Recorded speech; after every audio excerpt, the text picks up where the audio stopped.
everyone, welcome back to my channel. Today I thought I'd do something a little bit different, and I thought I would talk about the best books that I've read about music and just kind of show you some of the music books that I've got. I think this might be niche. I hope this is interesting to some people, or maybe it's just me, but I absolutely love collecting like music books. It's probably one of my favorite pieces of like music memorabilia to collect, apart from obviously vinyl records. I love displaying them around my house. I think they look really beautiful, and I think they're a great way to express your music taste and obviously learn more about your favorite artists. And I've spent an obscene amount of money on these books, so I think I've earned the right to show them off in a video, and I just thought it would be fun. So yeah, let me know what you think in the comments. I hope you enjoy the video, and do let me know if you are a music book fan, if that's something that you're interested in, and if you think there's any books about music that I absolutely should read. Okay, I thought I'd start with one of the first books I actually got. This is a big boy.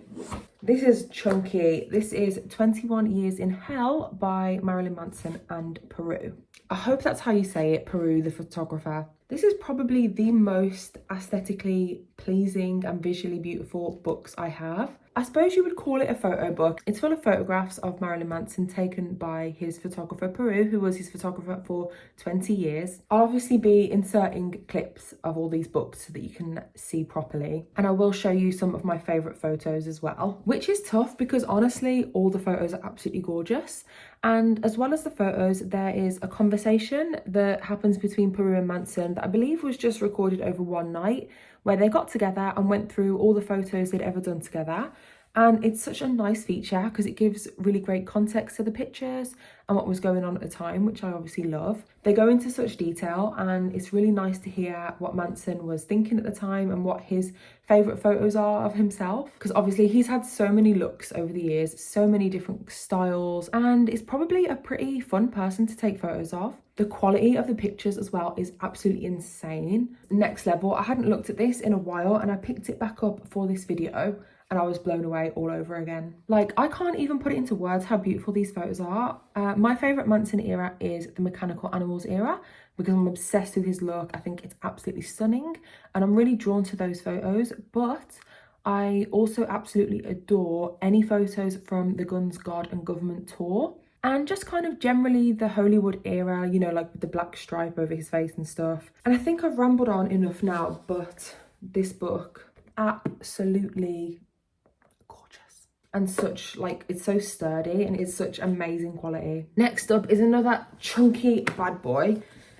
And this is Paul McCartney, The Lyrics. This cost me an arm and a leg. It was £75, but I absolutely love it. I feel like regular viewers of this channel will know how much I love Paul McCartney. Wings were my first ever favourite band when I was about 12, and my love for this man has absolutely stood the test of time. And then obviously it goes without saying that he is one of the best songwriters of all time, if not the best, and this book is definitely a testament to that. So you've got two books in the case. First of all, how stunning is the cover? Like, I absolutely love it. So you've got two books. You've got A to K and L to Z. And this book is basically Paul talking about his life through his lyrics. And it's so insightful. And it really gives a deep dive into the songs we all know and love. And I'm just obsessed. There's such an amazing selection of songs as well. Like, there's some of obviously the all-time classics, but then there's some like really deep cuts as well. What I really loved was that it's got one of my favourite Wings songs of all time, which is Magneto and Titanium Man from the album Venus and Mars. And it's got 1985 from the album Band on the Run. Literally, this book is so interesting. I learned so much about Paul and his life, and it was a complete joy to read. And again, the quality is absolutely amazing. The photos are great, which is great because I do love a good photo, as you might have guessed. Yeah, it's amazing, and it's ridiculously extensive. I'm nowhere near finishing, but I'm absolutely loving what I've read so far. So I would 100% recommend this one to any Paul McCartney fan.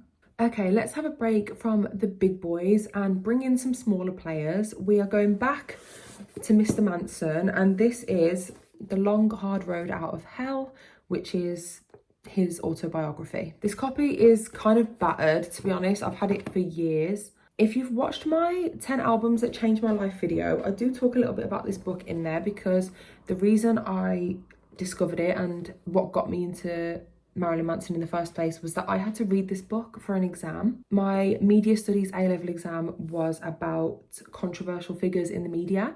So they suggested that we read this book. So I read it and I was hooked. So that was when my love was born, through A-levels, which is really weird. But this book had me in a choke hold when I was like 16, and it kind of still does. It's very shocking and outrageous as expected, and a lot of people have said there are parts of it that aren't true. I think Manson has even said that some of it's not true, but you know what? It's entertaining as hell, so I don't care. So it is the story of Manson's life from when he was a child, and it ends literally just after the release of Antichrist Superstar. So it focuses a lot on the making of Antichrist and the tour and touring with Nine Inch Nails and all the crazy stuff that happened. Trent is mentioned a lot in this.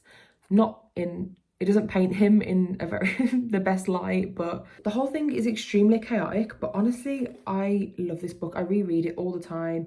When you read it, you never want to put it down. Like, it's very well written. It's very like engaging. And there are some cute photos in the middle. Mine are kind of falling apart here, but I'll just give you a little look at some of the photos that are in there. And yeah, they are all Antichrist Superstar era photos, obviously. This is just a great book, honestly. Just take it for what it is and you'll probably enjoy it. Next up, I have two of my favourite Pink Floyd books. I thought I would just include them together because why not? I don't have that much to say about both of them. So first up, we have The Making of The Dark Side of the Moon by John Harris. This is a pretty short book, to be honest. I think it's less than 200 pages, but definitely still pretty enjoyable. And honestly, it does what it says on the tin, this one, really. It tells you about the making of The Dark Side of the Moon. And it's a pretty interesting read. If you're a Floyd super fan, you'll probably learn some things. I definitely did. I mean, really, it's just a deep dive into one of the greatest albums of all time. And it starts off with a little bit of an introduction. It sort of talks about the origins of the band and a lot about Sid. And then it moves on to Roger and his creative mind. And then it moves into how The Dark Side of the Moon was born and all the stages that it went through before it was released. And I like it because it puts things into context of the time. Obviously, I wasn't alive in the 70s, so it's nice to read about what was going on, like in the political landscape or culturally or whatever, and how this album related to that. I'm really interested in that kind of stuff. So yeah, I feel like I can't really explain it very well. You should just probably go and read it. It's written really well. The pace is good. It's not boring and it's pretty compelling. So there you go. Definitely would recommend. The other one is by far the best book I've read about Pink Floyd. Probably the best music book I've read in general. And this book is Pigs Might Fly by Mark Blake. This book is literally incredible. In here is every single thing you could ever dream of wanting to know about Pink Floyd. It is the deep dive of all deep dives. No stone has been left unturned in this book, honestly, nothing. The writer is obviously a big fan, which makes it really interesting and then relatable. I literally couldn't recommend this one enough to someone who is into Pink Floyd. Like, I'm almost certain you will love it. I learned so much from it. It's actually quite a long book. Let me see how many pages. So it's 438 pages, but there is obviously like an index at the back. I just love it. It's so thorough and it's so well researched, and there's loads of like fun anecdotes about like the band and people around the band, and it's told in chronological order, which I like because it really helps you like keep focused. It talks about Live Aid in 2007 or 2008. Can't remember exactly when that was, but it talks about that.